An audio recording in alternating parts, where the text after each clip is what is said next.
All right, good morning. You're very welcome along to OTB AM. A very happy Tuesday morning to you. And if you're not offended this morning, you very much should be, because we're in the middle of this awful standard of skullduggery that happened with the Australian cricketing team over the past couple of days. And I can officially announce that we're opening the OTB Hall of Fame of Skullduggery exclusively this morning. And helping me to do that is Johnny Ward. A very good morning to you. Morning, Eoin. I like the way you're setting the moral agenda already. You know? Absolutely. This is disgusting behaviour that somebody would take a piece of tape and apply it to a cricket ball. Absolutely. Disgraceful stuff. Shame on the Aussies. Shame on them. Shame on the Aussies. And do you know what? Good on Theresa May for getting involved in this. She definitely doesn't have any better stuff to be doing right now in her current political landscape. So fair play to her for getting involved. And we're going to be, I guess, channeling that level of outrage today. We're going to be chatting about other instances of skullduggery, other instances of stupidity in some cases. And there's some very, very good horse racing examples that you've got a little bit later on. But speaking of which, it's the first time we've had you on since Cheltenham, and I can personally say, and I think everybody here is just happy to see you with clothes on your back, basically, after the exertions of Cheltenham. Well, yeah, maybe not everyone, but I should hope probably everyone. Yeah, it was a long week on, you know, up early in the morning doing the old off the ball AM. Yeah.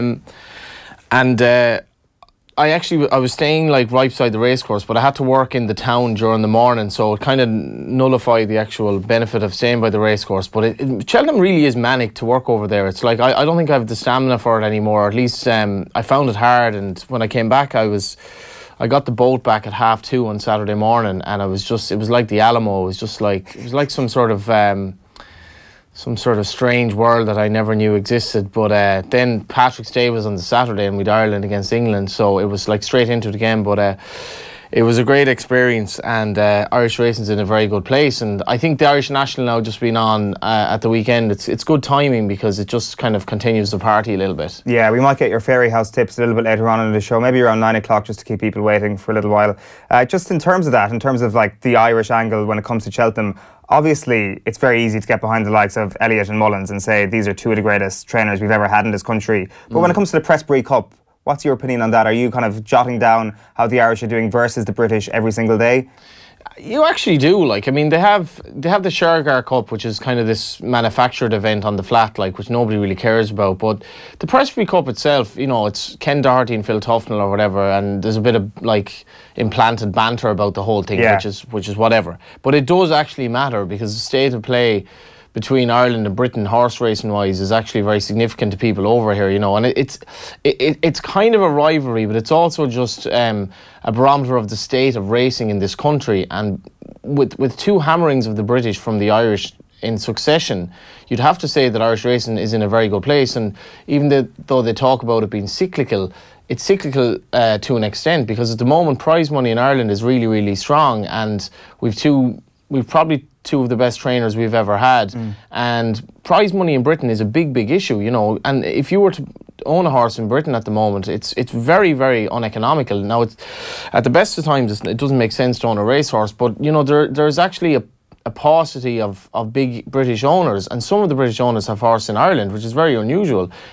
So I think the British have cause to be alarmed, and you've seen since that they're talking about more testing of the Irish horses that go over drug testing, and to me that smacked a little bit of you know, we're not happy with you coming over here winning our prizes, because, and it also implied that the turf club over here isn't doing its job, you know. But so there's a sense of paranoia from the British. There is, you know, there was. I mean, the Guardian had an article on the Friday, I think, where it was like, you know, we have to do something about this. And I'm like, well, I wouldn't be looking so much at what the Irish are doing. I'd be more looking at why aren't British horses winning more races, basically, you know. And they can change things by imposing higher handicap marks on the Irish horses, which they've sort of done. Because Irish horses won a hell of a lot of handicaps this year, but the problems go much deeper than that, you know. And the problems are basically down to prize money, as far as I'm concerned. As I say, we will chat a bit more about racing later on in the show. We will, of course, be talking a lot of skullduggery. And when it comes to skullduggery, I guess you think of certain elements. You think of Bloodgate is the one thing that everybody's been referring to over the last couple of days. But I think our Hall of Fame is going to be a little bit different to that. It's not going to be the classic examples of the likes of Harlequin's Bloodgate. There was a very different type of Bloodgate back in 1994. Have a look at this.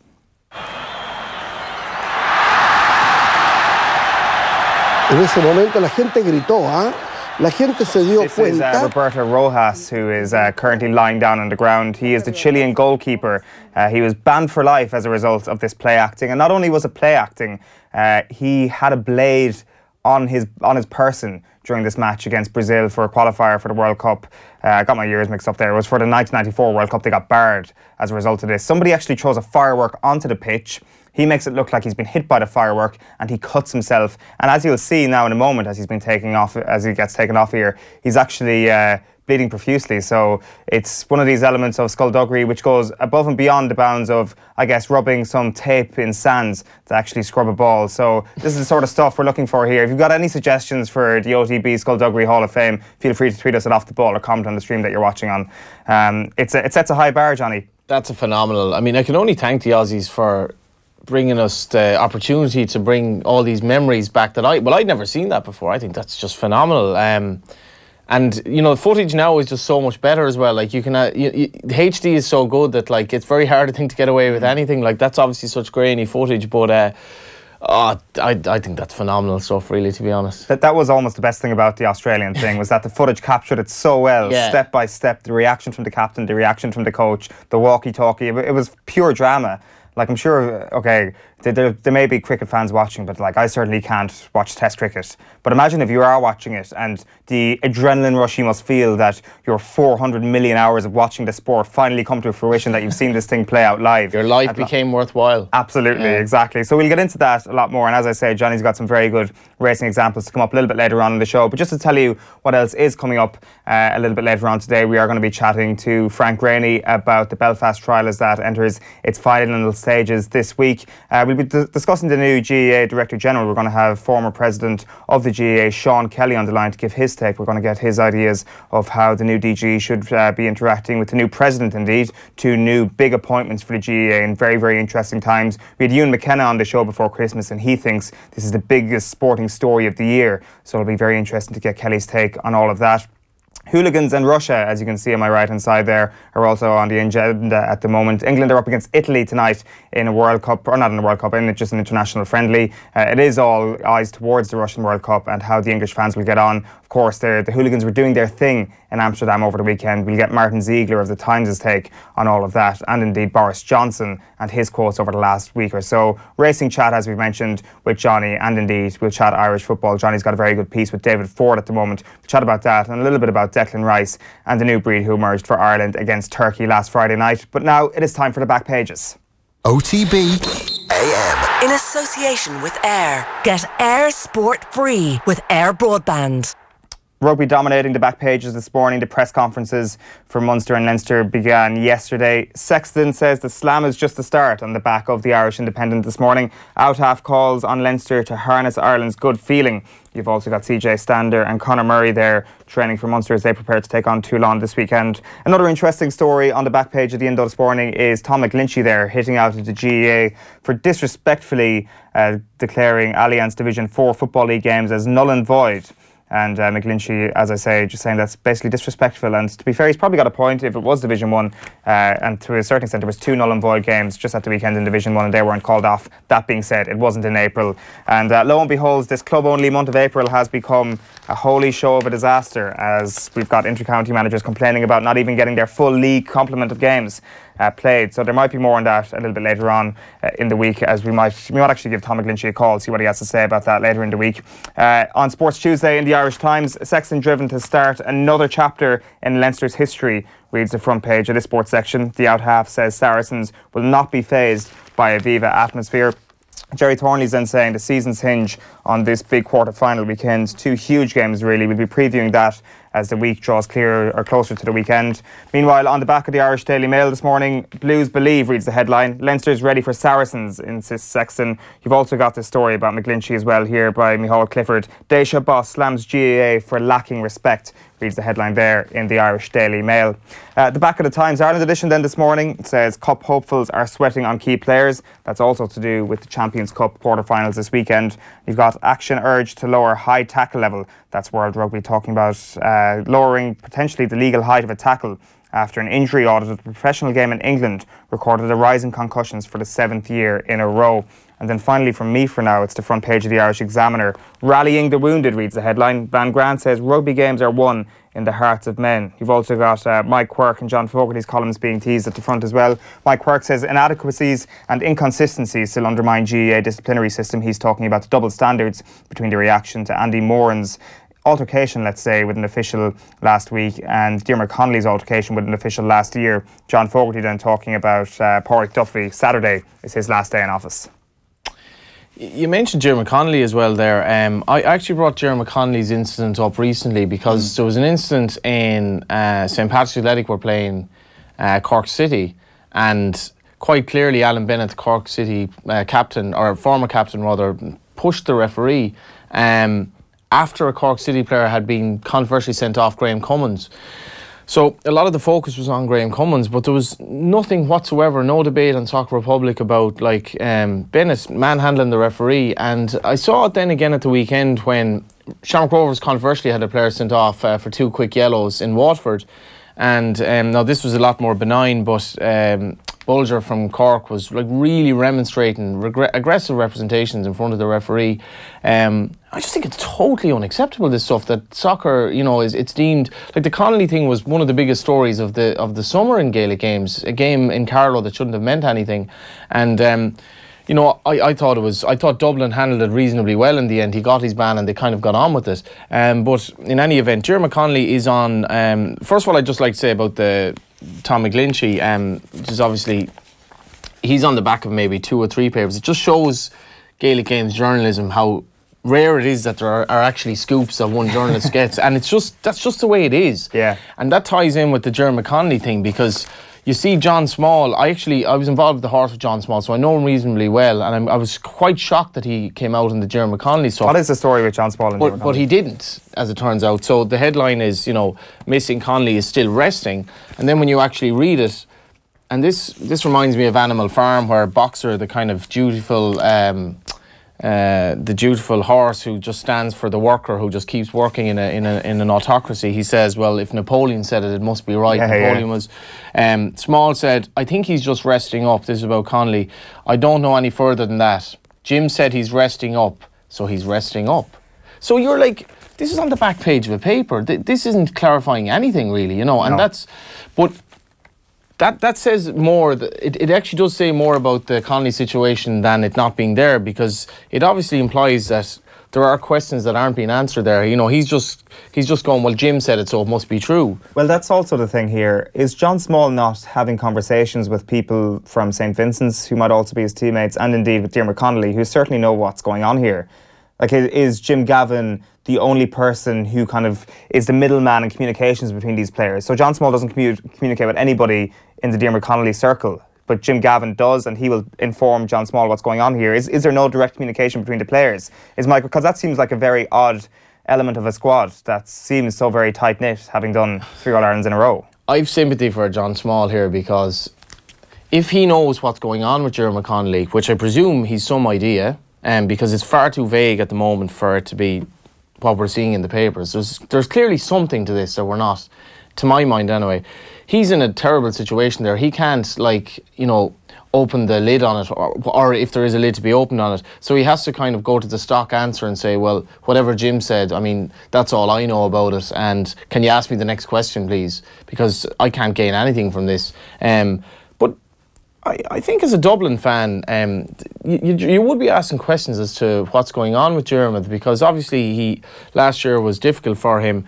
Comes across as quite a complex character, I suppose, but I would imagine in the next week or two there has to be more to this, because there's going to be an insatiable urge to know one of the great players of our era, what's actually going on with Diarmuid, because the league final is coming up now against Galway, and where's Diarmuid Connolly? Yeah. Do you know what I mean? And I don't think it's anything to do with hurling. That's been mentioned, but I don't think it is. I'd love to see him play for the hurlers. Love to see Con O'Callaghan play for the hurlers. Diarmuid Connolly wants to win another All-Ireland. Will he win an All-Ireland with Dublin this year? Probably not. That's probably the best way I can sum up the situation with regards to the rumours that we've heard about the hurling. Yeah. As you say, it's just rumours. It's probably with the hurlers? Yeah. He is an ambitious man. Anybody who plays inter-county football is probably brimming with ambition. If he wants to win 4 in a row, which is an incredible achievement, then he needs to stick with the footballers. So I don't think there's any merit in that story. I don't think I don't think hurling is at the heart of it. Obviously, then the hurled is cooler are still kings, and just the whole cooler story, like club hurling in Dalkey. I just think it's just profound how Dublin GAA has changed. The racing post as well, I should mention. Q card, the farewell. So the English love their racehorses, and they're kind of a lot more soppy about them than we are in Ireland. You know, we do grow attached to them, but maybe not to the extent they do over there. But Q Card ran at Cheltenham, albeit he ran an abject race. But he was running as for the 8th year in a row, I think, at Cheltenham, which is incredible going. He won the bumper as a 4-year-old. So he's going to have his final race in Sandown. And that'll be quite emotional if he should win. And then Petit Mouchoir set for Footpad Revenge Mission. That's going to be a huge race in Fairyhouse. The two of them clashed at Aintree. And what was quite interesting in that race was that Petit Mouchoir went off far too fast under Davy Russell, and by all accounts Davy Russell came into the weighing room afterwards with his head in his hands. It was like the first race day of the festival, and he's just like a rush of blood to the head sort of thing. I don't think so. I think he had to be I cannot believe that was the way he would ride the horse, by his own volition. I think Aidan Coleman was riding the second favourite, third favourite, took him on, insisted. It was like one of us has to lead, and both of them had to lead, and they cut each other's throat. But if he takes on Footpad again at Fairyhouse at the weekend, it'll be a lot closer, I would have thought. Yeah, you may as well just show us the Guardian and the Telegraph front pages. I'm obliged to, I suppose. I guess so, since we're going to be covering it in such detail, the element of skullduggery. The Russian diplomats in US and Europe expelled. This is going to be definitely relevant in terms of what we'll talk about in Russia, and because the whole situation, and obviously Smith on the brink, Australian set to lose captaincy and face 1-year ban for cheating. I suppose there's no surprise there, really. The Daily Telegraph, layman to quit over dirty tricks. This is the coach. He's to resign after the ball tampering scandal. So I'd just love to see the Aussie press over all this, because they do seem to have taken it quite badly with the Prime Minister coming out and all this. And obviously the Mayor, Luke's new start, and you really hope for Luke Shaw as well that he can get his career going. And we have Shane Walsh as well. Croke clash, biggest of my career, without a doubt. And even though it's a league game, I think there's a sense in Galway that this is a really pivotal game to tell us where the progress actually is, because it's grand going through the league and getting a draw against an undercooked Dublin at Pearse Stadium, but no game matters really ultimately except against Dublin, because we know that Galway could get hammered against Dublin. If Galway get hammered against Dublin on Sunday, have we made that much progress? Does it really matter? When we go back to Croke Park after being kind of humbled by Kerry last year, you just wonder, is that the barometer of where they're at, I suppose? I don't think there is going to be the tail off with Galway this year, because I think we made a point on the programme yesterday that the automatic comparison people have been making this year was with Roscommon 2 years ago. And let's face it, this Galway team is much better than that Roscommon team, and also the fact that Roscommon lost their last 3 games in that league campaign, got hockeyed by Kerry in the league semi-final. Galway, I suspect, are not going to get hockeyed on Sunday, particularly if Stephen Cluxton is out of the match. In fact, if Cluxton's out of the match, I'll give Galway every chance of winning that game. And I felt it was kind of a watershed moment being in Croke Park last year for the league final for Galway against Kildare, and just Galway fans happy in Croke Park once again, because when was even for a league game, it's going back a long time till they experience some sort of victory. Obviously in championship it goes back a long time now at this point. I think, now I could be wrong on this, I think they may not have won a championship game in Croke Park since 2001. Now, yeah, I think that's which is when they won the All-Ireland, which was the first year of the back door. That's how far back we're going. And I always remember reading the Irish Independent the following morning, and I don't know, was it Vincent Hogan or whoever was writing the article at the time, he said Galway footballers are basically on the cusp of a sustained period of dominance in football. And that's what's happened since, which is really incredible. So to go back to Croke Park and win. But funnily enough, I was at that game against Kildare, and then the Dublin-Kerry game was afterwards, and it was just like, grand, we beat Kildare, but this is a totally different league to the game that was on afterwards. But it's interesting, and you make the point there about Cluxton. Cluxton's a goalkeeper. It's the most important position on the pitch. Really, it is, and it's nothing to do with making saves. It's just the quarterback getting attacks going, and maybe it will be a big help to Galway. The Sun as well, Garrett's Russian agents, Premier Bosses plot England World Cup journey. Garrett Southgate is leading on a brains trust of top Premier League bosses to help his World Cup bid, and obviously Pep Guardiola is there And we also have, we mentioned the Star, but lots of interesting stuff in the papers today, actually. Who would have thought we'd be talking about cricket? Yeah, absolutely. We'll come back to the cricket very, very shortly as well. But for the time being, it's time to turn to Belfast, and Frank Greaney's on the line to chat to us about the Paddy Jackson and Stuart Olding trial. Good morning to you, Frank. Good morning. Just a reminder as well to all the viewers out there that a lot of the content in this trial is of a sexual nature and might be quite graphic at times to some viewers. So now is the time to mute the stream if you want to do that. Frank, we may as well start with what's happened over the last couple of days and last week. The judge has been summing up the evidence, I understand? Yeah, so essentially this is the final step before the jury begin their deliberations. Over the past few weeks, the various barristers, including the prosecuting barrister Toby Hedworth, have addressed the jurors for a final time. That's essentially their last opportunity to deliver their final pitches to the men and women of the jury. And on Friday then, the Judge Patricia Smith, she outlined the various the various charges that each of the four accused men are facing, and the various legal principles involved when the juries go to consider those offences individually. And then yesterday what happened was Judge Patricia Smith began the second part of her charge, which is a summary of the evidence. And she went through the complainant's evidence, she went through some of the evidence that the men gave themselves from the stand, various forensic and medical evidence. I mean, clearly it took the prosecution 5 weeks to present its case, and then the defence spent another week calling witnesses. So she didn't go through everything. This is just a summary of the evidence that was heard, and she made certain observations in relation to different issues. I suppose the most important of which was inconsistencies, and it is safe to say that the version of events that the complainant gave to friends in the immediate aftermath, to doctors when she went and attended various clinics, and initially to the police, that account was different in many ways. There were certain omissions, the defence will argue, in some of the accounts that she gave to her friends, for example, in relation to the claim that she's made against Stuart Olding, that he forced her to perform oral sex on him. That's the specific charge that Mr. Olding faces and denies. And there was no mention of oral sex when she spoke to her friends a few hours after this alleged incident. And there was also no mention of the fact that a woman walked in at one point. We heard Dara Florence, one of the three other girls who was back at the after party at Paddy Jackson's home in the early hours of June 28th, 2016. We heard that she had walked in, that she had told the court that she thought that she had witnessed a threesome. She didn't think that the woman was in any way distressed. She didn't think that she had just witnessed a rape. And despite Paddy Jackson's claim to the contrary, she said that she was 100% sure that when she walked in and during that brief time she spent in the bedroom, she was 100% sure that Paddy Jackson was having sex with the woman. Now, all of these inconsistencies, when the woman eventually came to give evidence in her final version of events, the defence claimed that she lied, that she essentially took part in a consensual threesome, and that she was concerned that when this woman walked in to the bedroom for that brief moment, that she was being recorded. She was worried that that was going to be put on social media and that her life would be ruined, and that she essentially cried rape,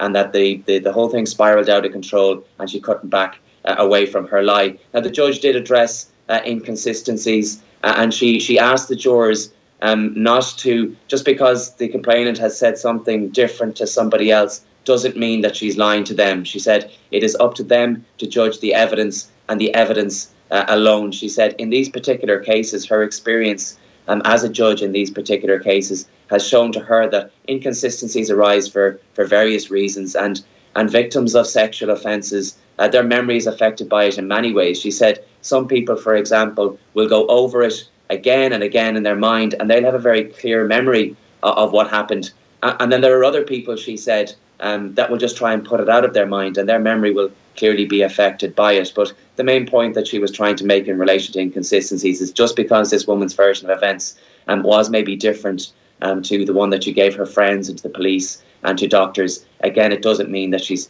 telling them a lie when she gets into the witness box, and she was in the witness box for 8 days at the beginning of this trial. So Frank, the jury is set to begin their deliberations today. Do you want to just explain to us how long this might take in cases like this? Yeah, it's very hard to tell. The judge hasn't quite finished her charge, and when the court reconvenes, and it will do so a little bit earlier than usual today, when they do reconvene, they'll hear again from the judge, and she'll finish that summary of the evidence, and then she'll invite the jurors, of which there are now just 11 because we lost a male juror during the trial due to illness. And when she's finished her charge, she'll invite them to retire to their jury room and to consider the charges against each of the 4 men. Now, Paddy Jackson, for example, is facing 2 charges. He's accused of rape and he's accused of sexual assault. Stuart Olding then is facing 1 charge of oral rape. And their 2 friends, Blaine McElroy, is facing 1 count of exposure, and Rory Harrison is accused of perverting the course of justice and withholding information. And they are 2 separate charges. The judge has already given the jurors directions on how they should approach their deliberations. They should approach each of those 6 individual charges separately. We'll never know, given the nature of the jury room, we'll never know how they approach their deliberations, but they have been told they must treat each and every one of these offences differently. And she also, on Friday, when she was going through the relevant law with them, she gave them various elements to the charges that they're facing, and they'll have to go through those forensically and see if the prosecution has proven its case beyond a reasonable doubt. To answer your question, how long will they take deliberating? Your guess is as good as mine. It varies. This has been a long trial. It was initially set down for 5 weeks. This is week number 9. There have been 5 or 6 weeks of evidence. There's an awful lot for the jury to go through. But take the Graham Dwyer, for example. That was a high-profile murder trial that was heard down in Dublin some years ago. There was 46 days of evidence there, and the jury just took a relatively short time to come back with their guilty verdict. It's hard to tell, given the fact there are 4 defendants in this case and so much evidence and witness statements to go through. It may take them some time before they come out, but I do expect that this could be wrapped up one way or another before the end of this week. All right, Frank Greaney, our courts correspondent live in Belfast, thanks very much for joining us this morning. So it's time to turn to Champions Cup Rugby, and Leinster and Munster, of course, both in quarter-finals action this weekend. Johnny Sexton was speaking to the media yesterday, and here he is chatting about his kicking game during the Six Nations. Yeah, I'm okay. Obviously against Wales, I didn't kick it as well as I liked, but in the other 4 games I was pretty happy with how I struck the ball. Obviously, the percentages probably weren't as high this campaign as they have been over the last few years, which is disappointing to me. Trying to kick in the 80% would be the sort of stat that you always look for as a kicker. Is below that in terms of in the 70s for the first time in a while. So disappointing in that regard, but you learn a lot through those, and even the one in Twickenham, I felt we hit down the right side, thinking it was quite a swirly wind actually, quite difficult to deal with, and hit it exactly where I wanted and came off the post, but then just picked up a bang and thought that it was a straightforward enough penalty, and told Murray to kick it over, and I went off then after that, so all good to go. Johnny Sexton there speaking to the media yesterday ahead of Leinster against Saracens this Sunday in the Champions Cup quarter-final in the Champions Cup. It is time, as I say, to turn to our Skullduggery Hall of Fame as a result of the cricket scandal in Australia. If you've somehow missed this, or you're not up to speed basically on what happened in the Australian cricket scandal, it revolves around 2 main characters, Steve Smith and Cameron Bancroft. Here's a quick explainer of what's been going on. We have as a captain and at least one of our players are cheats. Simple as that. So how can Steve Smith go out there in half an hour's time and captain the Australian cricket team if he's a cheat? Well, as to what happens in this Test match, that who cares really? You've even got the Prime Minister Malcolm Turnbull who's basically saying this beggars belief and we need decisive action. Have a look. We all woke up this morning and bitterly disappointed. How can our team be engaged in treating like this? It beggars belief. It's about the most passionate I've ever seen Malcolm Turnbull about anything. Yeah, and I tell you, there is an element of an overreaction about this, isn't there? Can you imagine Leo Varadkar getting involved in some sort of a League of Ireland game that was bent or something like that, and saying this is not on, they should be played in the proper way. Well, imagine if Leo came out last year and condemned Jim Gavin and the Dublin footballers for pulling down all the Mayo players. He would be slated, wouldn't he, for blatant populism. I'm not sure what the Aussie guys like, but it's because of the sport though as well. That cricket is viewed as this gentlemanly thing where you are supposed to show decorum to your opponent. You're playing with each other rather than against each other. It's all nonsense though. I have done a bit of reading into it. Nick Royal is a friend of mine who writes about cricket, and he was covering the Ireland game, but he was basically saying this is all nonsense, this stuff goes on all the time. And I was just reading about it, you can kind of, technically you can kind of spit on the ball and use saliva on the ball, but you can't use saliva, say, if you have like mint or like something in your mouth. And this actually goes back to a game I think Australia were playing only a few years ago, where they were kind of sinned against by something a little bit similar, but probably wasn't. But I think they really do have the remorse of, like, I suppose, the boyfriend who was caught. Do you know what I mean? It's like, I'm not really sure you're that sorry here. Like, but as I was saying before the show, I do think it will set a bit of a template in terms of cheating in cricket, because if there's such a backlash to it, maybe there won't be such a kind of willingness to engage in this stuff again. But ultimately, I don't know, we're talking about cricket, I suppose. Yeah, ultimately. Let's give a couple of other examples. As I say, this is our Skullduggery Hall of Fame, and the first inductee to our off-the-ball Skullduggery Hall of Fame is Rahul Dravid, and we are staying with cricket. We'll show you this piece of video, I think. As you say, you're not allowed to use your saliva on a ball if you have like a lozenge in your mouth, but he's actually using a well-sucked lozenge to actually add kind of a sticky substance to the ball, which presumably just makes it kind of more top-heavy, adds a little bit more spin to it, adds some sort of aerodynamic advantage to the bowler. We can see it there again, Rahul Dravid. So basically he polished the ball in 2004 with the well-stuck lozenge, as I said, but he hasn't officially been charged with the crime, I don't think. So, like, this is just like roughing up the ball, apparently, tampering with the string in the ball and stuff like that. So it all seems just that there, as I say, a sport filled with decorum, you kind of twist the rules a little bit, and I guess it is to be fair, it is a sport of fine margins. I'm sure it makes a huge difference as well, you know, for the batsman or whatever, but Nick was making the point that this notion of it being a gentleman's game is kind of bogus, like, and it was like back in the old imperial days, it was a way for the English to sort of, you know, make the natives a bit more, I suppose, British maybe, and just more, you know, proper and whatever. But this is going back for years, has been skullduggery, massive betting, you know, scandals in cricket as well, and by all accounts, cheating has been rife for years in some shape or form. So.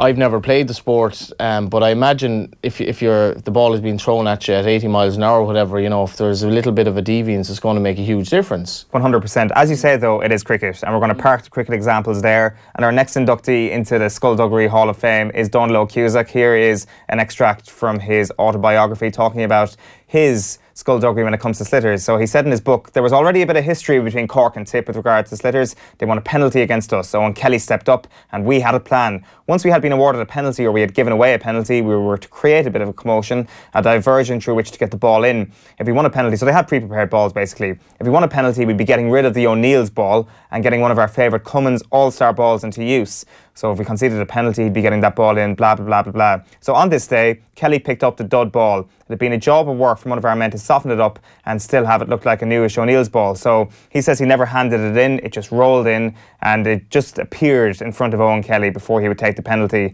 And as Donal Logue says there, gave him great confidence to see him pick it up. And I guess it's more of a mental thing as well as anything, that you know that we've got the control of this small controllable, which I guess they've outlawed in the game now. Sport is fine margins. It really is at the top level. I had to laugh at the Paul Pesciscalito tweet, I think it was last night, where he was on about playing under Neil Warnock, and Neil Warnock said, "Let's go for a game of bowling, lads, and let's throw in like £10 into the pot, and whoever wins whoever wins the bowling game." But Neil Warnock came out and he produced his own like kind of signature ball, like, and basically bowled them out, won the bowling game and took 250 quid. But what did you make of the? I was just thinking of this. What did you make of the incident last year where the free kick, the final kick of the game in the All Ireland final, and you have the thing tossed at the kicker by Keegan, which, you know, it would have. Is that totally out of order? I think it is. Yes. But that's trying to get your edge as well, and he didn't care that it was going to be caught on TV. He was just the act of desperation. I don't imagine it was pre-planned or anything. No, the problem with Keegan is that he was unsuccessful. He will be in our Hall of Fame this morning if he had actually succeeded. If you want to cheat, Lee, do it right. Do it right, exactly. Do it right. And don't get caught, preferably. Two things. Do it right and don't get caught. He wouldn't have got caught. That was kind of retrospective stuff, wasn't it, that kind of caught Lee Keegan? Although, that being said, if the ball had moved or whatever, then he probably would have got caught. So there would have been some looking back into the incident anyway on the part of Dublin. Yeah, so basically Lee Keegan needs to achieve two more things in his career: win an All-Ireland medal and get himself into the Off-the-Ball Hall of Fame for Skullduggery, which hopefully he will. And get back fit. get back fit as well. Well, hopefully that'll be kind of a means to an end of winning the All-Ireland. But we're going to change from balls now to actually tampering with your equipment. And specifically, we're going to start with a sword here in fencing. So Boris Onyshchenko is this former modern pentathlete. And we're going to play you this video here of Jim Fox, a British pentathlete, explaining the situation. I think he's going to start talking in just a moment when he actually explains what Onyshchenko did to his sword to make this thing so effective. So what could you possibly do to a fencing sword is my automatic question. We can see him. Here we go. And subsequently what happened was it was found that these two wires here that are insulated and have to be all the way up to the plug, they were being tampered with, and apparently he had something on his finger where he could close the two weapons, and this would cause the light to come on. So that is Jim Fox there explaining what is essentially the means to an end. That is, you can decide when you will make the buzzer go, when you can decide whether or not the judges see that you've actually hit your man and that you will score a point in this system. So Jim Fox fell victim to this. Onyshchenko didn't hit him with a sword, but he ended up losing the bout as a result of this. And he was like, something's going on here. I need to figure this thing out. And as we could see there from AP, he actually did a little bit of an explainer on the sword. I reckon Jim thought he'd ever be on Off the Ball AM. I presume, I'd say he probably had dreams, but I don't think he wouldn't have been possible for him to dream that big. Said he might actually be live on Facebook and YouTube in years to come. So that's one thing in terms of equipment that you could use. The other thing now, this is apparently more notorious than this. I think the fencing thing was just weird and just one of these strange technological caveats that were available. But Sammy Sosa was a former baseball player with the Chicago Cubs, and he had a corked bat. Now, if you don't know what a corked bat is, well, let me show you this video from 2003. This is what happens when if you hit a corked bat with a ball too hard.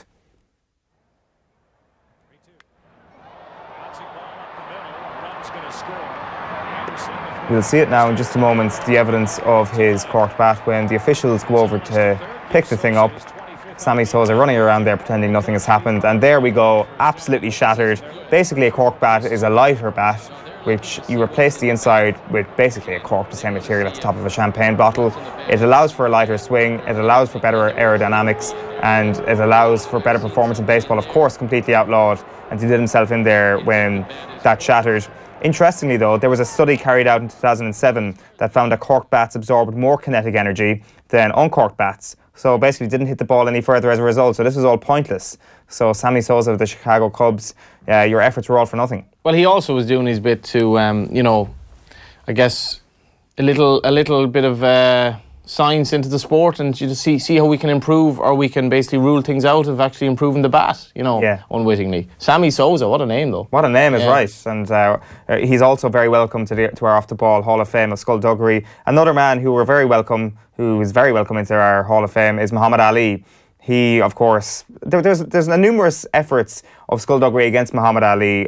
There is one very famous effort by Muhammad Ali to instigate some skullduggery. It was against Henry Cooper in 1963. Have a look at this.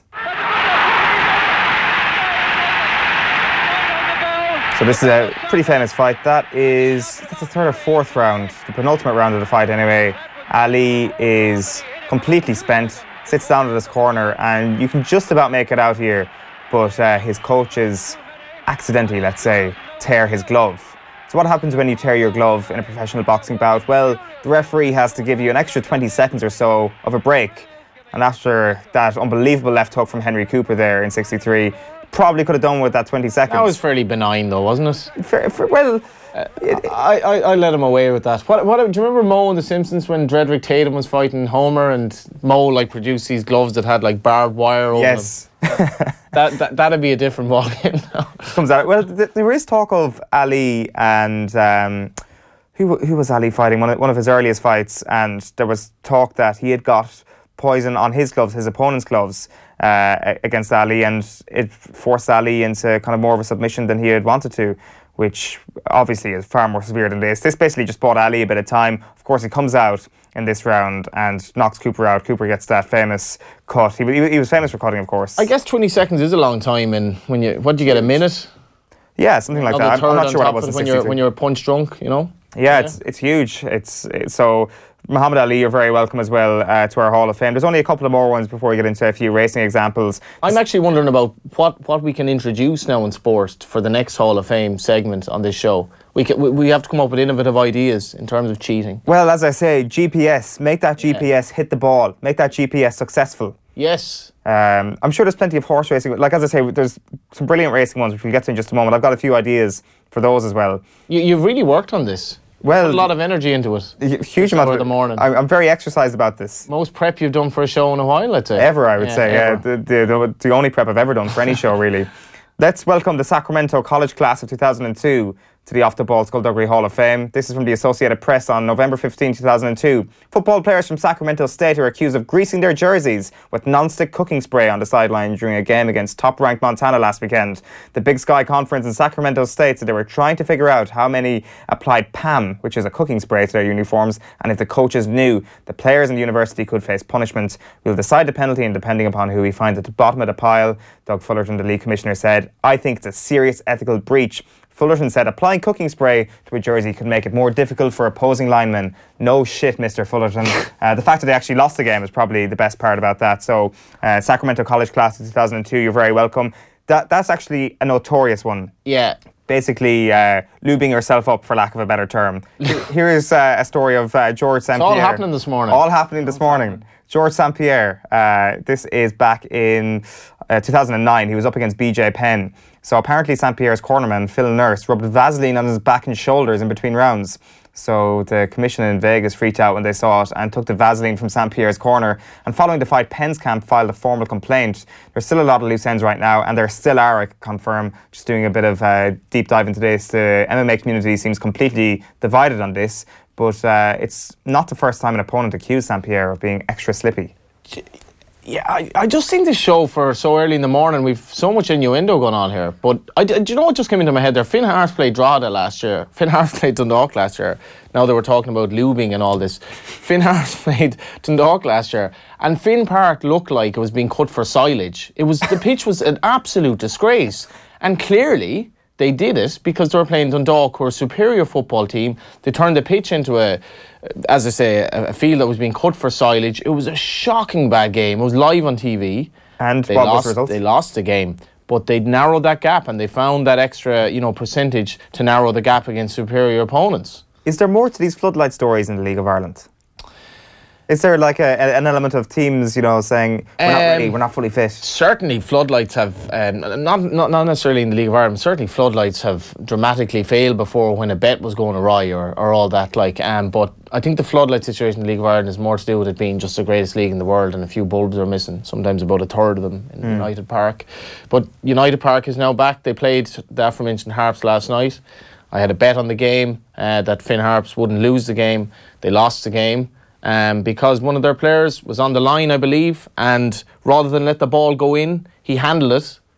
And I'm like, you're giving away a penalty, you're going to get sent off. Would you not be better let the ball go in and go 1-0 down? You actually would be. Yeah. Instead of giving away a penalty, which will likely be a goal, and you're down to 10 men after half an hour. Yeah. And I lost the bet as well. Well, I'm very sorry to hear that. Yeah. Hopefully your Cheltenham winnings and the winnings that we shared in as well will keep you kind of above the line for the time being. I actually can't remember. Hopefully there were a few winners. I can remember feeling vaguely happy at a certain time, and I can remember thinking, actually, that was a good tip from Johnny. I had a producer from the show who will remain, a certain Tommy Orr, shall we say. And I'm not going to extrapolate. T. Rooney, we'll say. Beautiful Owen.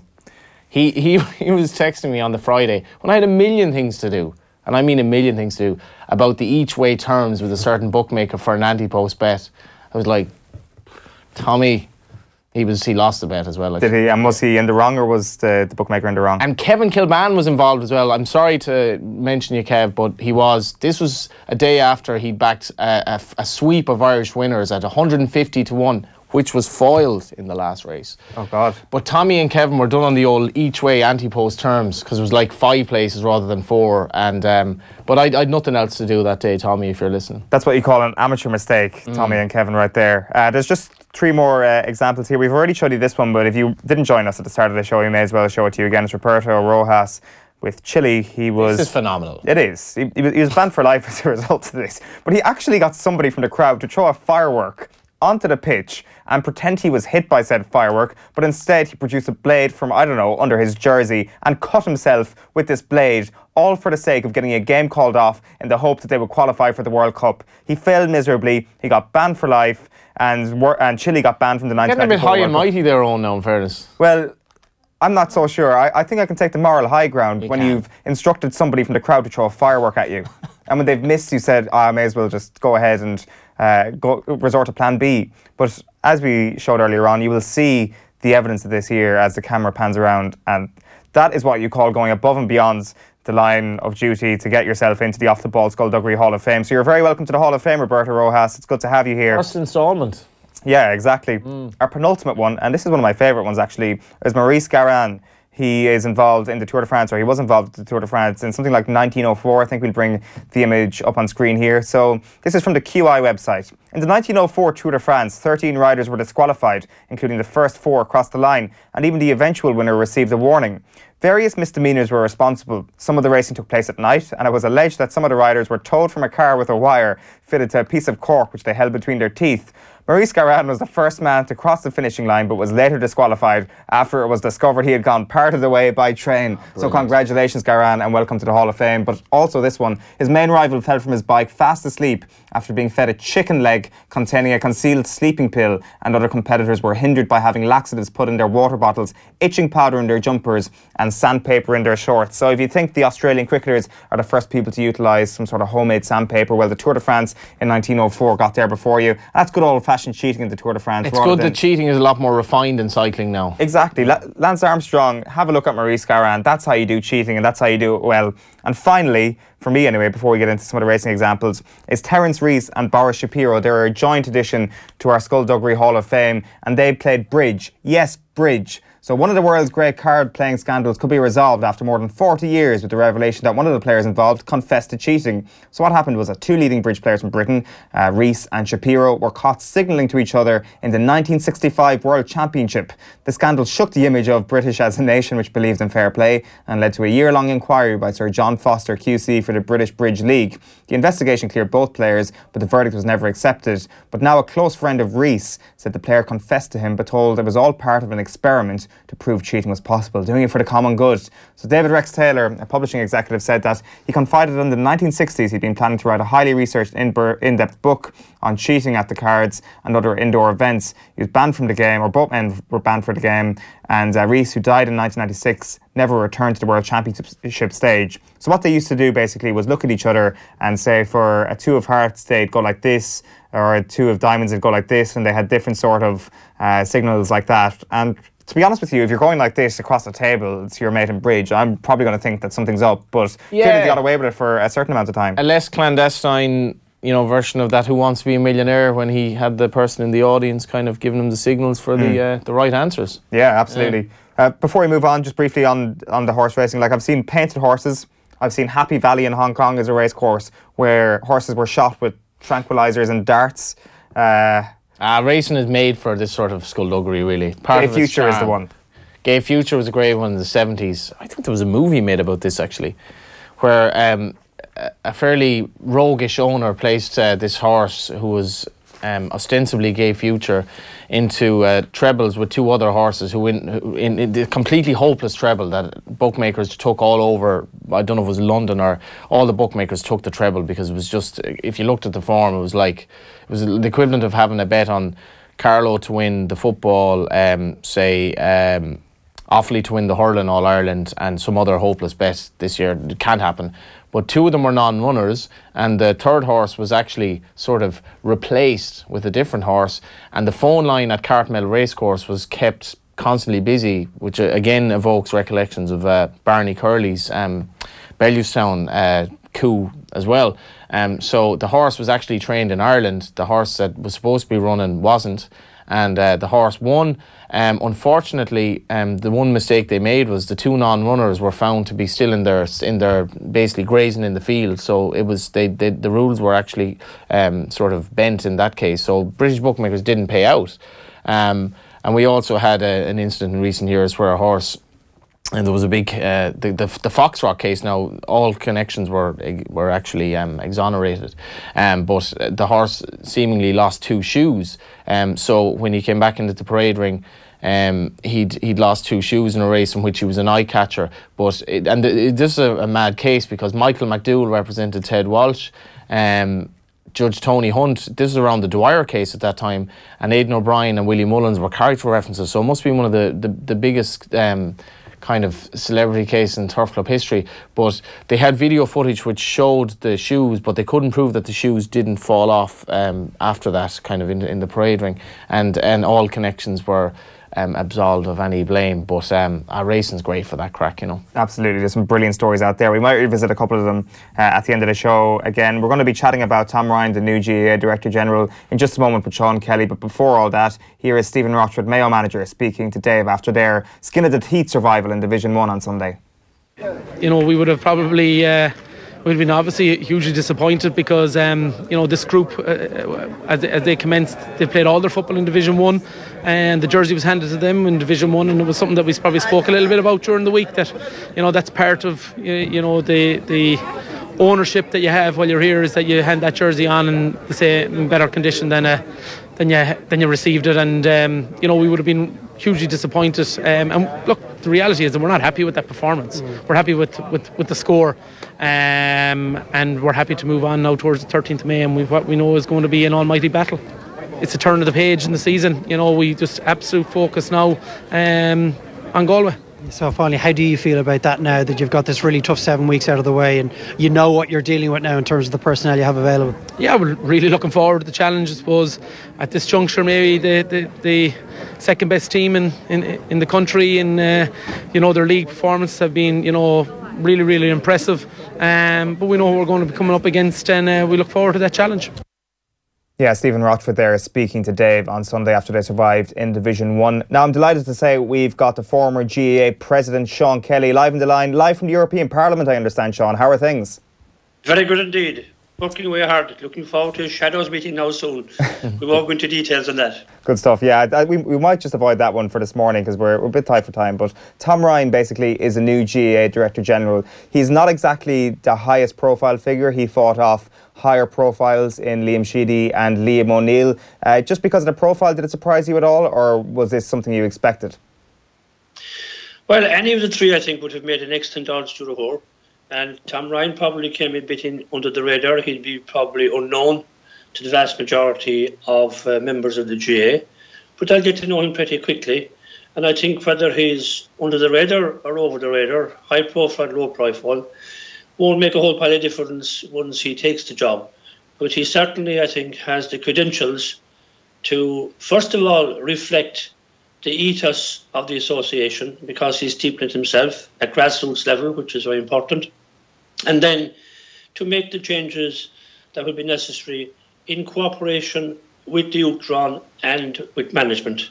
I don't think he's going to be out there pushing things in the media, but then that's not the traditional role of the Ards to Lahore in Cumulú Class Gael, as opposed maybe to the CEO in other sporting organisations. The GAA has a different approach, and I think he will do that and go down very well, because he's a good fella, he's intelligent, he understands the GAA, and he'll want to make it work for everyone. How rigorous a process would it have been to actually elect Tom Ryan, or to select Tom Ryan, I should say, because obviously they'd whittled it down to those final 3 candidates, and I understand the GAA outsourced some of the recruitment possibilities to an outside recruitment agency. So was it numerous interviews, do you know, for this job, and how rigorous is that process? Well, whether it's an outside agency or an inside agency, at the end of the day, I presume the top people would have to okay it. That's the normal thing. So I think Tom Ryan will get stuck in pretty quickly. The fact that he has been in Croke Park for 10 years means that he knows the workings of Croke Park and the GAA very well, and that will stand to him. He has some big challenges ahead. Obviously, the fixtures is probably the one that stands out, but that has, in fairness to Pádraig Duffy, he steered some changes there, which will now be experimented with for a couple of years. And that will give Tom time to assess what's happening in conjunction with the Uachtaráin and then come up with maybe more permanent proposals.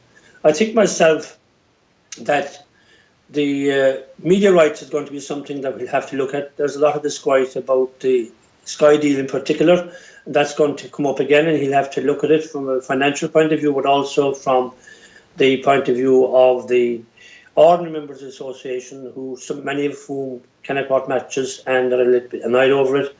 And I would think as well, especially coming from Carlo, I hope that he will move in conjunction with the President maybe to try and bring in a second tier in football, not just to bring it in for the sake of it, to bring it in so that people will say this is worth playing in, as opposed to what's happening at the minute. The GPA do a survey, do you want to play in the second tier? They all say no. Of course they'll say no, unless they know that what they'll be playing in will be actually better, and it could be better. And I think Tom, coming from Carlo, who have been promoted for the first time in 30 years, and their hurlers did very well as well last week as well. So I think that will stand to him, and I would say that he will be anxious to move on that.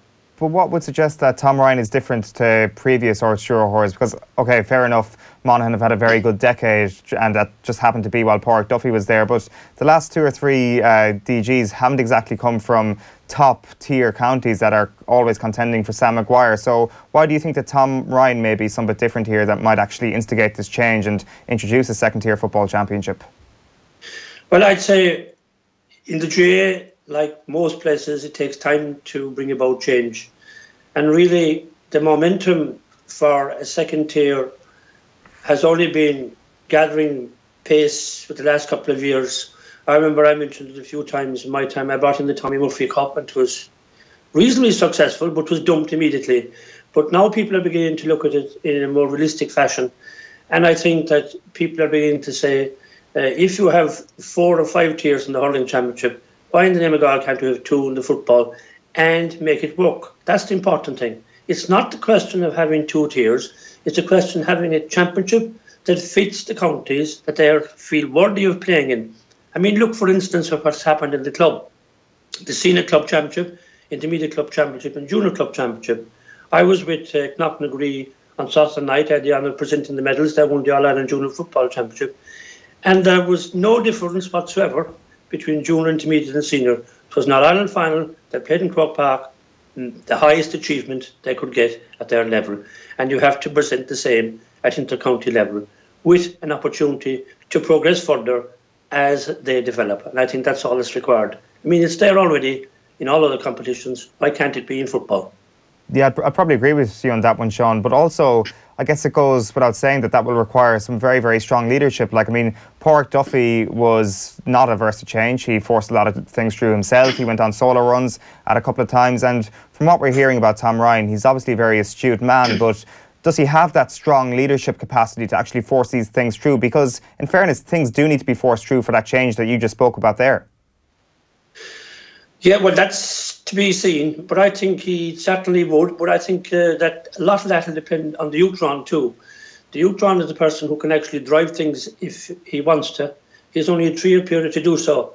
And if the Orchura and the Utron are on the one word on something, they really can drive it pretty quickly. Because especially if they have a convincing argument, then they can bring the troops with them and make it happen. And of course, the easy thing and the sensible thing in the GAA say, let's try this for 3 years or 4 years and then see what happens.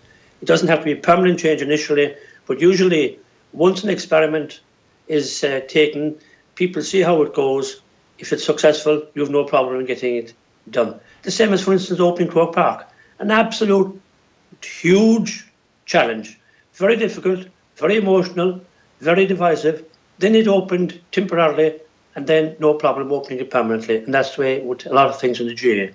I suppose, Seán, as well, if you looked at this in terms of the long term, if you were a child growing up in one of these smaller counties and you were party to seeing your county and you actually went up to Croke Park and saw your county, who was a lesser county, would never really get the chance to play in Croke Park, go up and win a major competition on, say, the All-Ireland weekend or something like that, down the line, it would probably promote the sport in the minds of the young players, or the young people of that county, and maybe the club. Like if you look at even Roscommon, the how good football is in a county with a small enough population. There's nothing to say other counties can't do that down the line, and maybe the kids of today would see this competition, grow up with it and learn to embrace it into the future. Yes, without a doubt in the world. Success begets success.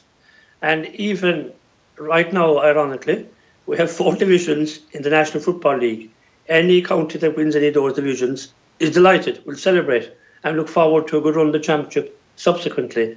So to me, it's an absolutely no-brainer. It's waiting to happen.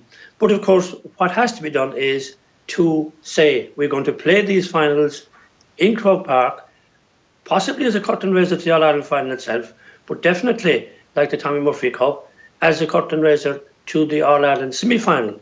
And once they have the profile, once they get the All-Stars, once they get the trips abroad, I can guarantee you it would be just as successful as the Sam Maguire. Can I ask you, Seán, about what you mentioned a couple of moments ago about the relationship between the Director General and the President? To force through change, you said there that it's very important that they're on the same page. Like, what was the relationship between Eoin O'Farrell and Pádraig Duffy in that regard? Did they have a very, very good understanding, or is it fair to say that because of some of the things that they didn't achieve, was that down to potentially a lack of a relationship, maybe? Well, no, I think that they got through quite a lot, especially in relation to the changes in the championship, and that wouldn't have happened if they weren't cooperating. It was probably driven by Pádraig, but Eoin saw the sense of it and worked with him in it. Now, it could work in reverse. Luke Tron could come in and say, I want to do this, and convince Arch Dúrachór to back him. But it's very important that they work together.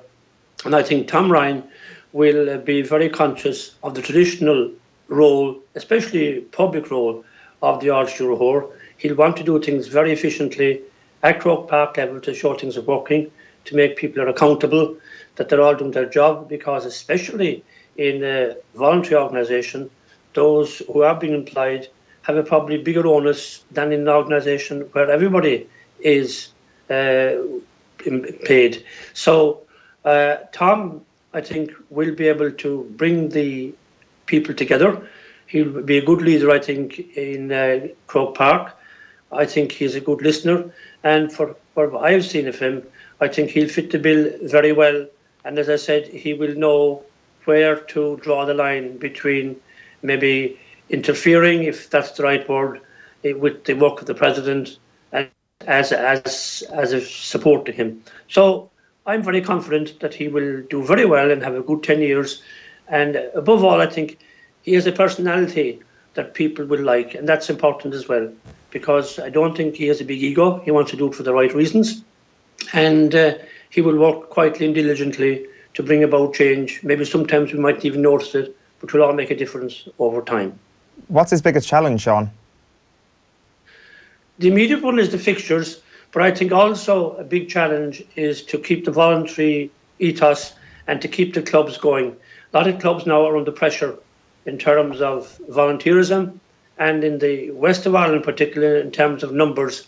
I think it's important that any clubs that are in difficulty would know that there's a friendly voice in Croke Park that wants to help them, to keep them going, and also, of course, to motivate people to give of their time on a voluntary basis at club level, because the GAA is at nothing if it loses the volunteer. So the more you have, the more organised you have, and the more enjoyment people get out of it, the better chance you have of progressing. All right, Seán Kelly, former GAA President, thank you very much for your time this morning. You're welcome. Thank you. Seán Kelly there, live from Brussels. It's an interesting appointment. It's kind of been dubbed as one of the most important sports stories of the year, whether we realise it or not.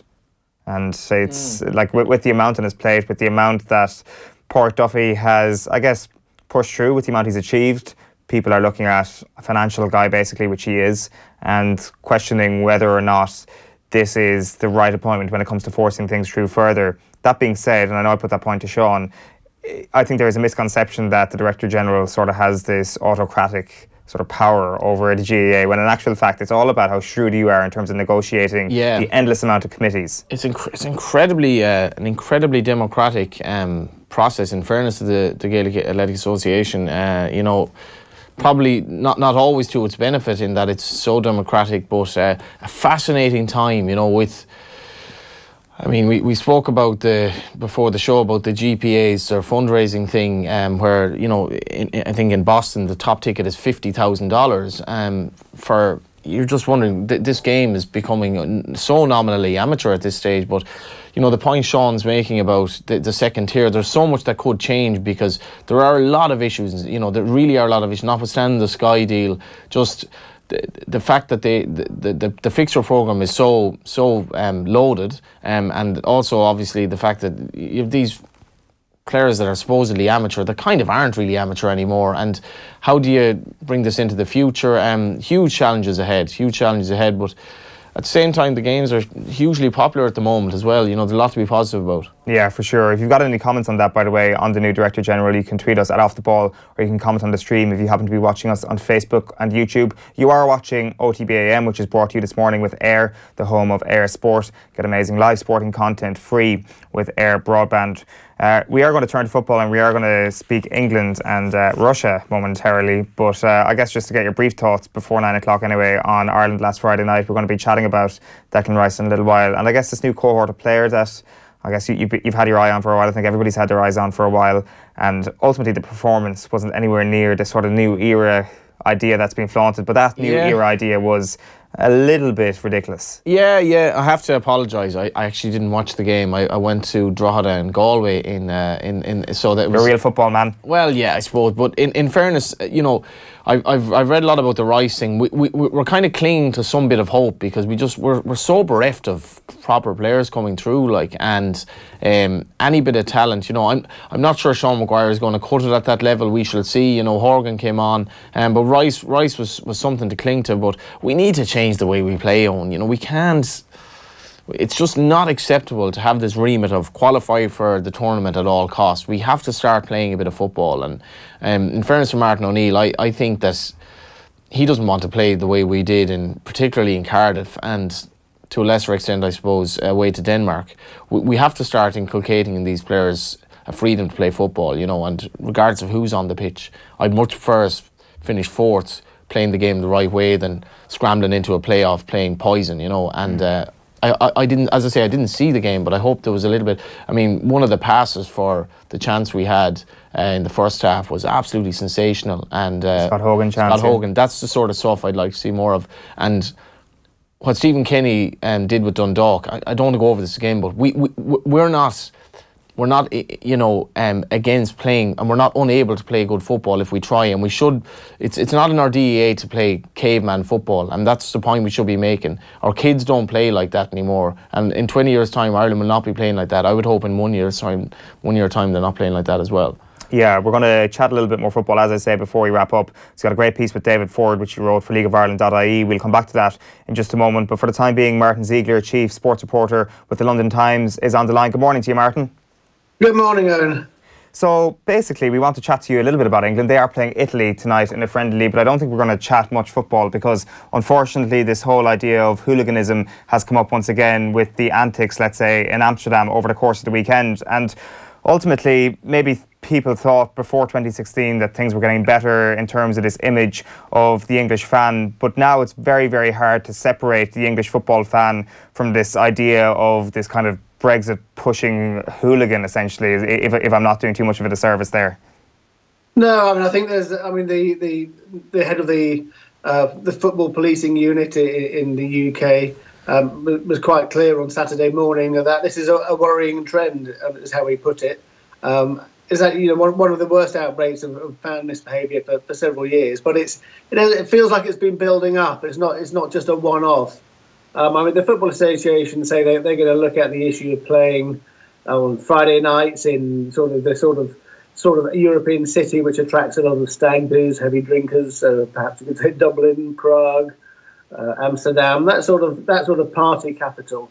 That was probably, you know, the timing didn't help either. But I think, yeah, generally, I think that there's big concerns now that this is something which is drifting back into the game. There's a sort of new generation of people who are happy to go and sort of really behave in a very bad way. Yeah, we'll get into those real concerns in just a moment. But before that, I just want to ask you about, I guess, the other England fans, the England fans that aren't throwing beers at people who are riding in a boat down the canals of Amsterdam, the people who go to Wembley at home, who bring their kids to the games. And ultimately, I guess, you've got English club fans now being tarred with this one brush. And all of a sudden, what is it, April 12th, looks like a fairly grave day potentially for Arsenal as they travel to face CSKA Moscow. Yes, I think that obviously there are separate issues and concerns about travelling to Russia. You've got the World Cup coming up, and CSKA is going to be the first big test. I mean, I actually don't think there's going to be a big issue of trouble with travelling fans in Russia, either with Arsenal or England, just because of the fact I don't think that many are going to go because they've been deterred by what happened with the Russian fans in Euro 2016. It's just not a sort of very welcoming place anyway, so I can't see that being a particularly big issue. But I do take your point. For lots of the most England fans who turn up to Wembley, this is really, really unfortunate situation. They are tarred with the same brush. It's a deterrent for anybody travelling abroad to watch England now, I think. Yeah, you mentioned the ticket sales there. The Foreign and Commonwealth Office has come out to, I guess, advise English fans to potentially kind of think twice about going to Russia this summer after the Salisbury nerve agent attack. And I guess we could have seen this coming in terms of the potential trouble that would have lay in Russia for some English fans. But this has added a completely bizarre new layer to the whole thing, hasn't it? Yeah, so they've not gone quite as far as to say think twice about it. They said they've urged to take extra caution. But, I mean, I think the Football Supporters Federation, they said they won't advise against going to Russia unless the Foreign Office change that advice and make it and actually advise you not to go. They're saying that they're still going to organise, they're going to still help fans get there. But, I mean, if you look at some of the ticket sales for the Panama and Tunisia games that England are playing, they've sold less than 2,000 tickets for each of those matches. It's by far the lowest sale, certainly, I think, for any World Cup that can be remembered. Mm. Like you mentioned that there, and I guess you mentioned the difference in, I suppose, the PR, let's call it the PR operation between English hooliganism and Russian hooliganism. And there was this sort of sense, I guess, say 12 months ago, before all that's happened in the last couple of weeks, that potentially Vladimir Putin may actually use this as a PR stunt, as Boris Johnson has kind of bluntly referred to last week, and that potentially all these thugs in Russia will actually be kind of stamped out and locked up, even unfairly, during the course of the World Cup, that this PR operation could happen. And for a good PR operation to occur, fan violence can't occur with it. So it seemed that Russia would be kind of a safer place than it usually would be for fans, and particularly for English fans. But do you feel now that that's kind of shifted a little bit? Maybe there's an extra risk that the Russian security forces won't be quite so cracking down quite so hard on the Russian hooligans. At the same time, I mean, some of the Russians who were involved in Marseille in Euro 2016, that they've got actually quite responsible positions in Russian civil government. Some of the leaders have. So I think there is a sort of controlling force drifting down into these hooligans from the state apparatus in Russia. Mm. So I think if Putin wants there to be no trouble, there will be no trouble. I think we can be assured of that. And I actually don't think, even if he's upset with Britain over what's happening with over the political tensions, with the poisoning of the former Russian spy, I still can't see that it's going to be in his interest to have the embarrassment of trouble at the World Cup, where he's trying to project a positive picture for the rest of the world. And we're not just talking Britain and the USA, but the whole of the world is going to be watching, and he's not going to be wanting to have scenes of Russian hooligans beating up English fans in the street, for example.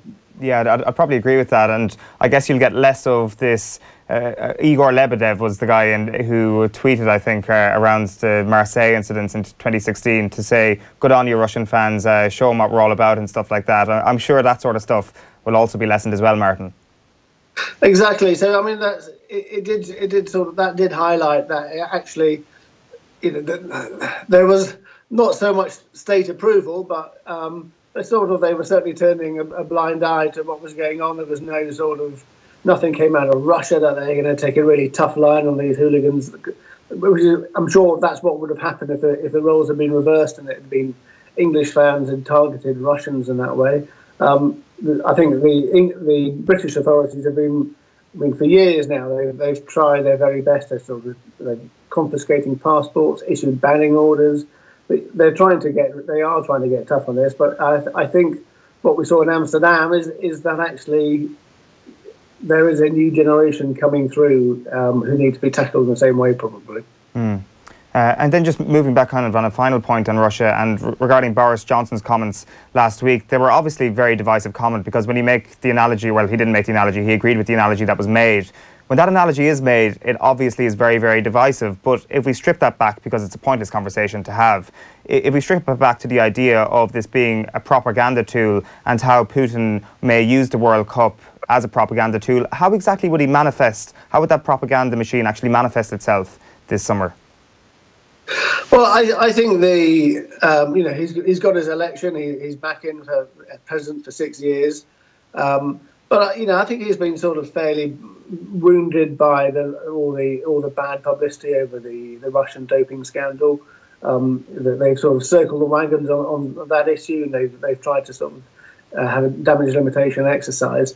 I think what he really wants is for this to be trouble-free. Gets to the final match, the closing ceremony. He'll be there with Johnny Infantino, the FIFA president.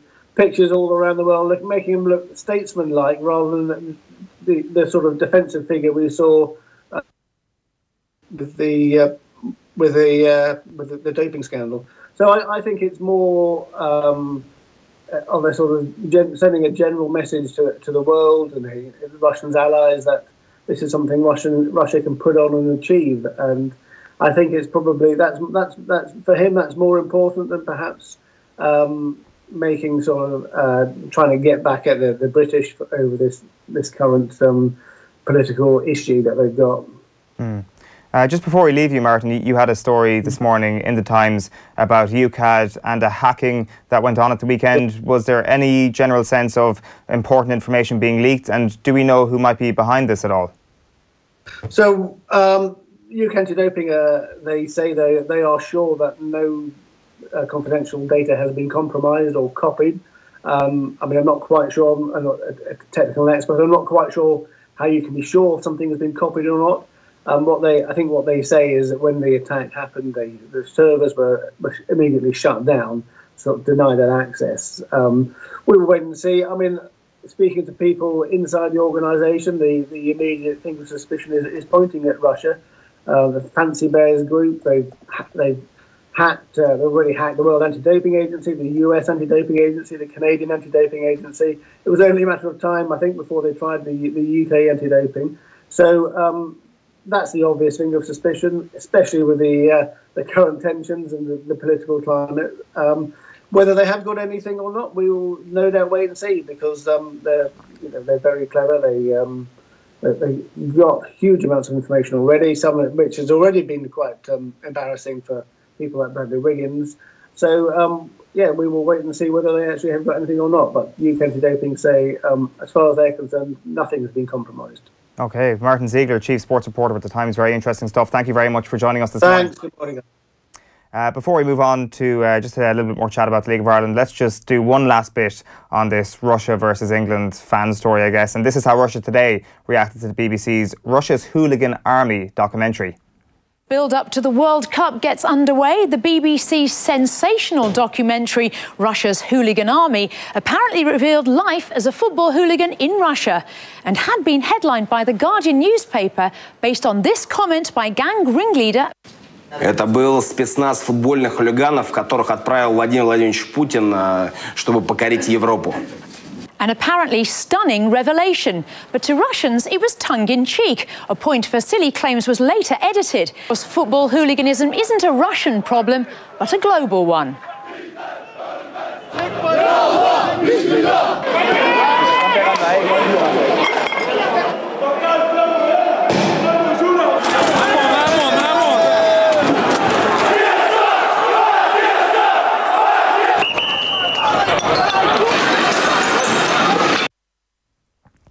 There we go. It's good to hear Martin Ziegler have a pretty good and pretty calm kind of reaction to all of this. I'm certainly a little bit more paranoid about what might happen this year, because as he made the point that, I guess, if Russia doesn't want any violence to occur this summer, then no violence shall occur. That was the actual key point. If Putin doesn't want it, it's not going to happen. It's a bit like, you know, that's basically it. And I was actually just doing a bit of research. I read one of the English papers where it's like, England's no surrender set largely prepare for nonsense in a foreign city by throwing down 6 points. The Russian counterpart's idea of a session is a couple of hours in the heavy bag in the gym. But, I mean, to take that guy's comment at face value about being sent by Putin as some sort of like guerrilla army or whatever is just like, come on, lads. I've been to the Legia Dundalk game was the closest I've seen to a real sort of tense atmosphere of the game, and it's quite something when you see these heavy set kind of characters around the ground, and there's a little bit of an air of tension or whatever, but I don't think there's going to be as much of a kind of an oaf as Boris Johnson can be at times. His comparison with Berlin Olympics was entirely valid, valid, because it will be a big propaganda experience. Let's forget let's forget the, I guess, what happened afterwards there, because what he's referring to is an Olympics and a sporting event being used as a propaganda tool. That was the comparison he was making there. And as well as this, you can't divorce sport from politics. You know, some of the stuff that's going on in Russia, like North Korean slave labourers have been used to build some of the stadiums in Russia for this World Cup, you know, and a lot of this stuff is really scandalous, you know, and certainly you can't divorce sport from politics. Russia has an awful lot to answer for on the global stage, and Putin will be very much putting the best foot forward there. But it's interesting about the tickets. Like, it's a paltry number of tickets sold for those games, really it is. And I think Russia, whether it likes it or not, doesn't have a great image in terms of people wanting to go there at the moment. No, particularly not with the British right now. No. We'll move on to the racing. It is a pretty big weekend. I presume you're heading along to Fairyhouse this weekend. Yeah, Irish Grand National, 500,000 thereabouts prize money from Boyle Sports, so it's becoming a very big deal. It's going to be huge for the trainer's title between Gordon Elliott and Willie Mullins. Gordon, I think, is going to have about a dozen runners, which is incredible stuff. But Willie has the favourite and second favourite. I was talking to Philip Reynolds before the show. Maldini, who's third favourite, he's not going to run. He was second at Cheltenham. So it's going to be, I would imagine it's nearly certain, or certainly highly likely, that one of the big two wins it. Really? So you can be that certain for a national? Yeah, this is an issue that some people have with racing. It's just it is becoming a little bit monopolised, especially national hunt racing. National hunt racing, like I was once involved in a horse who ran in the Irish National, and that wasn't a big deal because it was quite common. But now it's not that easy, because basically Jigginstown and the bigger owners and the bigger trainers have so many of the better horses that even in the handicaps now they have most of them. And Jigginstown have an operation of throw everything at the race, so certainly they did last year, prompting remarks from Tony Mullins that like they ran horses that shouldn't have been run in the race at all, just to keep others out basically, which prompted a very snarled response from the Jigginstown camp.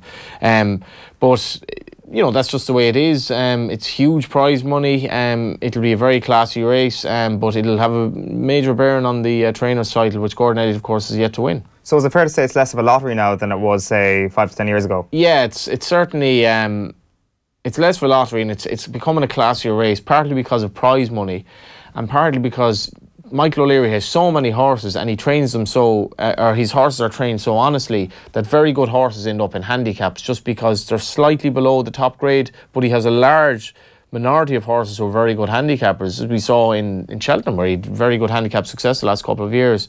But the Ryanair Gold Cup, which he sponsors, which may entail footpads, Petit Mouchoir and Shattered Love running against each other, would be a hell of a race. Like, to me, more interesting than the Irish National. But we also got news this morning, just going back to League of Ireland, that Trevor Clark, who's you know, one of the most promising players in the league without a shadow of a doubt. He's either, I think he's 19 now, 18 or 19, out for the season it looks. He tweeted himself that he got bad news last night and it looks like he's in trouble. That's a huge blow for him. He's a player blessed with huge pace, so I really hope he can get back to the quality that he's shown. Before we wrap up, we should stick with the League of Ireland for just a moment, because you got a good piece on leagueofireland.ie. David Ford is the subject of this. Yeah, I partly interviewed him for the Going Night and Match programme on Friday. We do a feature with old players. Where are they now? And in fairness to Fordy, he's at Cambridge now. But he's a very interesting story, actually. You know, he made his debut for Ireland. He was the oldest player ever to make his debut for Ireland at 33. He left the League of Ireland after 2 stints. When he came back to the League of Ireland after a kind of an abortive spell in West Ham, he was kind of disillusioned. He was going playing Gaelic football, and he was even going to do, as I said, that thing that you do when you have no idea what you want to do, an arts degree. But that was shelved by Stephen Kenny coming in. Yeah. Stephen Kenny, they get to Europe, they play against PSG, yada yada. He goes back to England. He made 299 appearances for Millwall, but he gave up the booze in his mid-30s. He went into meditation. And there's actually a documentary on him on YouTube, and he really looked at the mental side of the game. And he's now 38, but he's no aspirations to give up. And I spoke about Steve Ogruzovic playing for Coventry well into his 40s, I think. And Fordy is now possibly talking about coming back to Ireland and, you know, maybe bringing back some of the things he's learned in England back to the League of Ireland. And he spoke in the piece about how much he loved the game over here, how some of his fondest memories are in the League of Ireland. And I think he's a great example of what you can always improve yourself, even at a time when you're in your mid-30s. You think, you know, I'm done now, but he wasn't, and he was actually nearly at the peak of his career, and he looked at other ways, left field ways, that he was actually afraid to admit. You know, he was afraid to go public that he was meditating, you know. And I thought the fact that eventually he kind of came out and said, I've done this, and he wasn't ashamed of it, and it's helped his career. It helped anger management as well. Well, the giving up the drinking probably helped just as much as the meditation, I'd assume. Yeah, definitely, and he spoke about that as well, and the reasons why he drank, and maybe there was a bit of a family background to it. But I invoked just Graham Burke as well, because Graham Burke is the top scorer in the League of Ireland at the moment, despite the fact he's not really even a striker, and he got an incredible goal on Friday night. But, you know, he's a very interesting background. Like, his father was the subject of an attempted murder in January. It was in the papers, and he's definitely had a more complex background than the original footballer. And sometimes you look at him on the pitch and he looks like he is wearing that you know, that trouble maybe in his life that he's had to come through. And I kind of was making the point that he's come back from Aston Villa. He can go back there as a very good player and maybe learn from David Ford that you can always improve yourself, and you can improve how you deal with the mental side of things. And these are players who, I suppose, you know, we're wondering now why Diarmuid McConnelly is out of the game. Maybe all this will come out as well, that Diarmuid McConnelly just has something that he has to deal with or whatever. But you shouldn't be afraid to confront it and to look at ways of dealing with it like David Ford did. Yeah, it's a great piece. It's available on leagueofireland.ie. As I say, there's a couple of comments coming in. One about your good self. Declan Hughes says, Johnny Ward is a legend in 2 sports. Just saying. So, whatever they are. You know, you know the way they say legend is a word overused, but in this case, it's overused. Yeah, precisely. Noel Cahill says, the Patriots spying on the New York Jets play calls by videoing them, I presume, will come under Skullduggery. Are we allowing them into the Hall of Fame? There it's Jodie Moylan there. We can see it on screen. Rosanna Davison cheating in the mini marathon. What's that about? That is a scandalous accusation there from Jodie Moylan. I haven't heard that one particularly, but we'll do a bit of digging into that, and potentially Rosanna could be welcome into the Skullduggery Hall of Fame. I'm no cheat. I did the full 10k. Oh, here we go. Denies mini marathon cheat claims. They're calling it Rosanna Gate. Rosanna Gate. Wow, everything is a gate. Here is an article from 2012 from Leaf Warren. So Miss World Rosanna Davidson told Lucinda that she didn't run the 10k in the blistering 43 minutes recorded for the bib number she wore. She insisted that she did compete and completed the event with more than 40,000 other runners, joggers and walkers. She also revealed her frustration at accusations that she hadn't completed the gruelling course. But the country's top model said she never completed in 43 minutes of time that would please serious club runners. So explaining the mix-up, which led to her being wrongly labelled a cheat, Miss Davison said, I had applied for and paid for the race, but due to circumstances beyond my control, I couldn't get my race number. Now that is... We can only speculate what those circumstances were.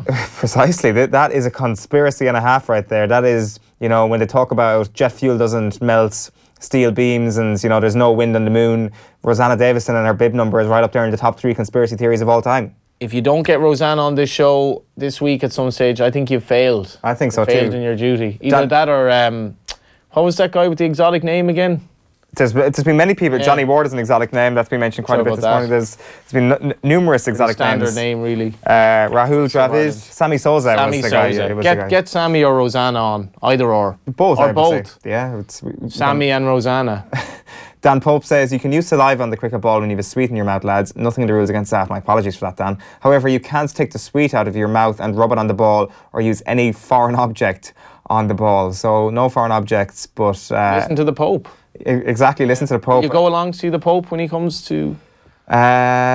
No, not this year. Not a priority. Well, no. He's not going to come next year. It's not going to be an annual event. The next Pope, maybe, you know. It could be like 50 years' time. I'll clear the diary, maybe. Are you going to head along yourself? No. You're not a Pope guy? No, my local is quite near there, so I just hope it doesn't screw up the traffic situation, because I want to get down for... You're not a NIMBY, are you? You're not complaining about the Pope? No.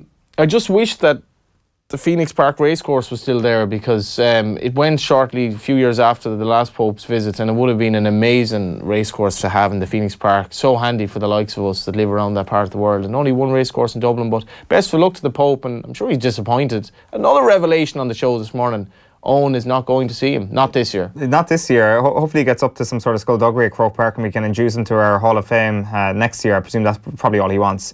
And I'm sure he'll head along to him next time he's in Ireland. The Queen in Croke Park, now the Pope. That's it, exactly. I think we've got one more video to actually play before we go. It is Kevin Kilban, I think, chatting about Ireland's midfield. Let's have a look at what Kevin was saying about Ireland's midfield. It was on last night's Off the Ball.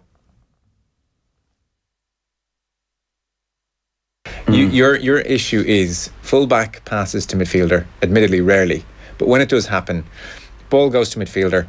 Instead of midfielder opening out his body, his first touch will be back towards the full-back. Yeah. And everybody suddenly will think, okay, well, we can press up on this lot, and the space congests right in. Yeah. Midfielder then can't turn around, has to give it back to the fullback. Space congests even more in the fullback. He boots the ball up to 5'7". Or if there's another pass back to a centre half, that's pretty much that's how our it is. pattern. Well, it is. We eliminate the space on the ball. There was a yellow card for David Myler that I think summed up the entire Ireland outlook, which has just stopped them from playing. It was a stupid foul in the middle of the pitch. There was no danger from a Turkish point of view, and Myler, instead of trying to do something constructive and just close down the player, try and make it awkward for him, just kicked him. Kicked him, and that's pretty much it. But you know, I played a little bit under Brian in midfield. I played in a 2 and I played in a 3 at times, and I was certainly no Gray Shakes as a central midfield player, but it's the onus is on you to get on the ball. Get on the ball and try and switch play if you can, pass it forward into strikers' feet. And what I've seen consistently now over the last 2 years, I've seen that first touch is consistently going back the way that the ball has come from. No one's taking it on the back foot. No one's prepared to open, as you say, open your body out, take it on your back foot and change the play, switch the play. And then, obviously, you know what happens then. People move into various positions and there's different options for you. We never seem to do that. And that's been a consistent theme over the last year or two, On we go again. Obviously, no. Sometimes it's the onus is again responsibility of the players as well. That I've seen Alan Brown playing for Preston this season. I've seen him taking the ball. I've seen Conor Howard playing this season, taking the ball in tight situations. We've seen Jeff Hendrick. We saw his quality with the pass that he put through to Scott Hogan. He does have tremendous quality, but there is. From me, when I'm watching the games, it looks to me like there's a little bit of fear there, not prepared to come and demand and get on the ball. Look, there was a lot at stake on Friday, Kev. There's no way these guys can't play football, you know. And I've made this point before. International football is a lower standard than club football much of the time, no doubt, right? And like I saw Alan Brown playing for Preston this year. He was on the ball. He got man of the match actually, and he was not afraid to do little things in a game against Wolves, who are by far the best team in the league. And he's young.